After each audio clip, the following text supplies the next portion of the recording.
Welcome to the PhoneArena.com review of the LG Rumor. The Rumor is a mid-level phone and is available exclusively through Sprint.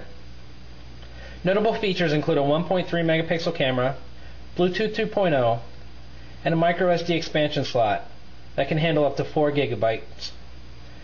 However, the main draw to the Rumor will be its slide-out QWERTY keypad. This marks the first time that Sprint users will be able to get a QWERTY keypad without buying a smartphone. Overall, the Rumor has a very good in-hand feel. The main display is 2 inches. It features 176 by 220 pixels and is fairly easy to read. However, the default color scheme is pretty dark, which makes it harder to read in direct sunlight. The user can choose from 4 different color schemes, so this makes it a little bit easier. On the left of the phone, you'll find a volume rocker and a dedicated camera button. At the bottom is LG's proprietary charging port, and on the right side of the phone, the user will find the microSD slot as well as a 2.5mm headphone jack.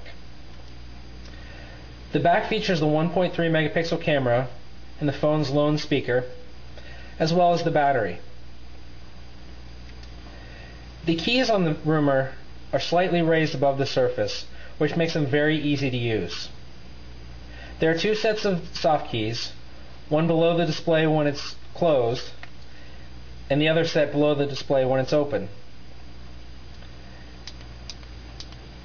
As you can see, the directional pad and actually all the other keys are usable while the phone is open. When the phone is slid open, the user is taken directly to the messaging menu. Here they have plenty of options, such as sending a message, which includes text, email, picture mail, or voice SMS. They also have AOL Instant Messaging built in, as well as a direct link to Facebook.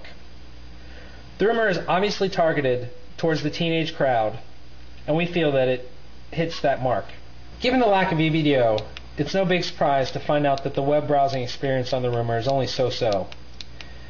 The main Sprint deck is easy enough to navigate and offers quick links to news, weather, sports, downloads, and other content. This is all optimized for WAP, so the experience isn't too bad. One thing that we do like is that when you open the phone to use the full keypad, the screen automatically reorientates itself, and then does the same when you close it again. Trying to browse HTML sites, it's fairly impossible.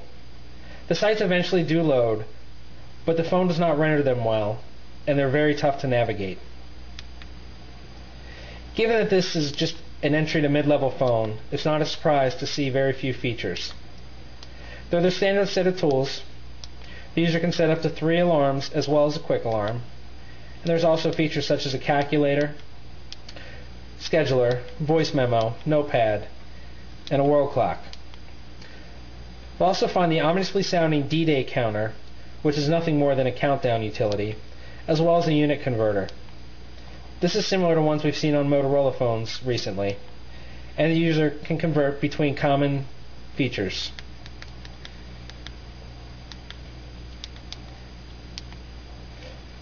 The Rumor does feature a 1.3 megapixel camera. However, overall we found the pictures to be pretty poor. We preferred using this in landscape mode. In 1.3 megapixel setting, the phone cannot zoom at all. In good lighting conditions, the pictures were okay, but overall we found them to be pretty poor, especially in low lighting. Options are decent. There's a self-timer as well as color tone, brightness, and white balance control, and the user can choose between a couple different settings and qualities. The image enhancer didn't seem to make any difference to us in our tests. The camcorder was equally poor performing. The user can choose between 30-second video mail or long video, which is dictated only by the memory available. Here we find basically the same controls. The resolution is in a QCIF or sub-QCIF, both of them very low quality, not even good enough for YouTube use. Again, it's very obvious that the rumor is targeted towards a younger crowd, a crowd that won't notice the differences between these and higher quality videos for the most part. The rumor does not have EVDO, and therefore does not have advanced multimedia support, such as Sprint TV, radio, and the Sprint Music Store.